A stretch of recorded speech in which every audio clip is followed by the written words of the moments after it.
6 fake news sur les champignons. Bonjour mes amis des champis, bienvenue dans ce nouvel épisode du Café des Guerriers. Récemment, les champignons sont entrés sur le podium des sujets d'avenir. Des scientifiques du monde entier prennent la parole. Les champignons pourraient révolutionner des secteurs entiers comme l'écologie, la santé, l'agroalimentaire. C'est un sujet qui fait parler de lui et qui déclenche le débat. Et j'ai pu l'observer d'ailleurs lors de l'avant-première de mon film. Vous aviez d'un côté les défenseurs des traditions, de la cueillette aux champignons qui fait la fierté de nos terroirs, et de l'autre, les évangélistes de la psilocybine, du microdosage, des champignons magiques.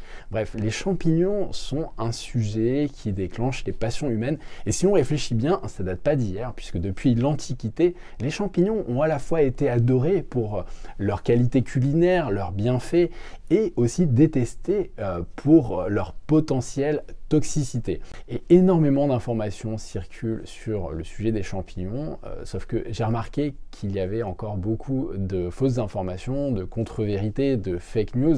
C'est pour ça que je me suis dit que ce serait intéressant de les lister les 6 fake news les plus courantes, les plus communes sur Internet et les partager avec vous.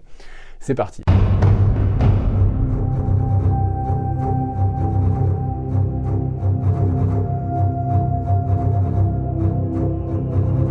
Première fausse information, je peux mourir en touchant un champignon. Alors cette fake news a la réputation très coriace et je pense même qu'elle est profondément ancrée dans l'imaginaire collectif en Europe où pendant longtemps les champignons ont été associés à la sorcellerie, au diable.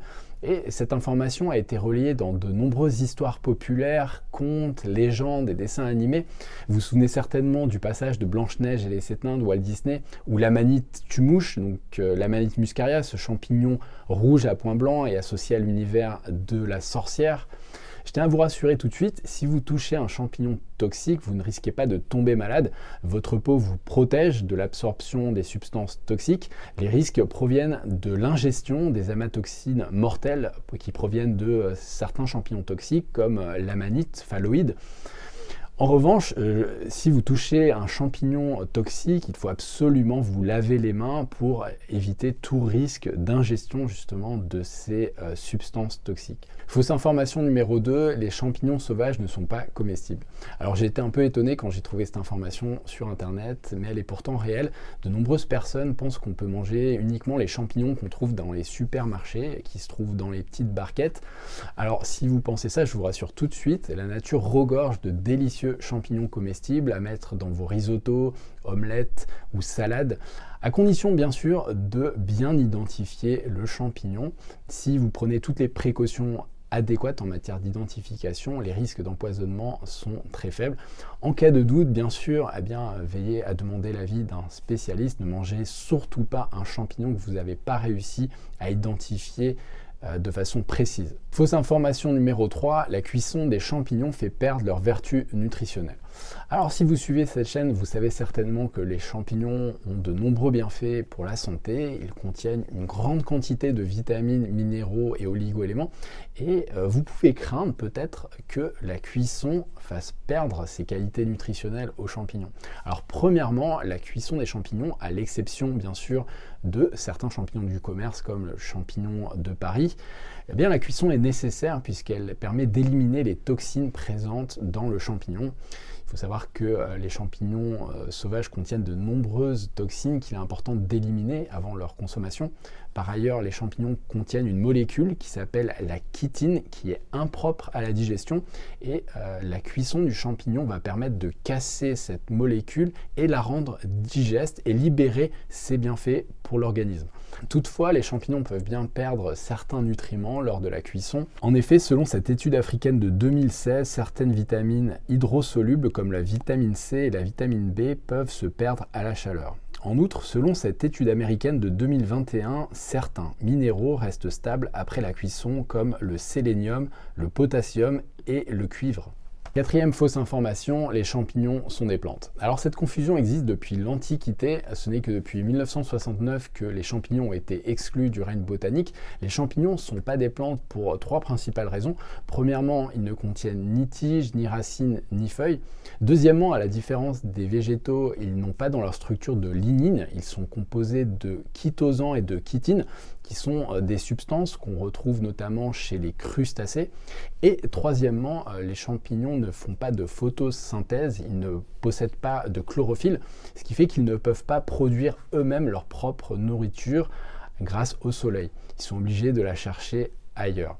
Voilà, en réalité, les champignons appartiennent à un règne à part dans le monde du vivant qui est le règne fongique. Fausse information numéro 5, tous les compléments à base de champignons contiennent vraiment des champignons. Alors depuis une dizaine d'années, les champignons médicinaux sont très à la mode. De nombreuses marques de nutrition développent leur gamme de compléments à base de champignons. Le problème, c'est que de nombreuses études attestent qu'il y a des contrefaçons en circulation sur ce marché. Certains compléments ne contiennent pas vraiment de champignons, mais plutôt un mix de mycélium et du substrat, qui est de l'avoine ou du riz la plupart du temps. D'après cette étude américaine menée par une organisation scientifique indépendante et des chercheurs de l'université de Macao, il existe un problème de conformité sur le reishi entre les ingrédients indiqués sur les étiquettes et le contenu réel. De nombreux compléments, alors qu'ils indiquent sur l'étiquette contenir du corps fructifère du champignon, contiennent en réalité un mix de mycélium et de substrat. Si vous souhaitez vous procurer un complément à base de champignons médicinaux, eh bien je vous inviterai à privilégier des marques qui font preuve de transparence sur l'origine des champignons et qui possèdent également un label de qualité comme le label Ecocer. Fausse croyance numéro 6, les champignons magiques peuvent rendre fou. Alors, cette rumeur vient des années 60 aux États-Unis lors de la révolution psychédélique. Vous savez, c'est cette période où on se met à consommer des substances psychotropes comme le LSD, les champignons magiques. C'est la période hippie, des grands festivals de rock. Et à ce moment-là, le président Nixon aux États-Unis craint un débordement social. Il voit que ce mouvement devient complètement incontrôlable et il décide du coup de mener la guerre aux drogues et plus précisément aux psychédéliques, alors que des recherches sont menées notamment à l'université Johns Hopkins aux États-Unis sur ces substances. Eh bien, tout est mis en stand-by et le président Nixon lance une campagne contre la drogue et c'est de là que vient la rumeur que les champignons magiques peuvent rendre fou. Voilà, c'est une rumeur qui a été lancée pour dissuader tous les amateurs de psychédéliques de poursuivre leur expérience. En revanche, depuis les années 2000, comme je l'ai indiqué dans la précédente vidéo, eh bien, les recherches sur la psilocybine notamment ont été reprises par l'université Johns Hopkins aux États-Unis et qui montrent des résultats très positifs sur les effets de cette substance sur le cerveau. La psilocybine permettrait notamment de favoriser la plasticité cérébrale et soulager certains cas de troubles dépressifs. Voilà. Si jamais vous avez des questions, des commentaires à faire, n'hésitez pas à m'écrire en commentaire, je serai ravi de vous lire et de vous répondre. Et je vous dis à très bientôt pour une prochaine vidéo.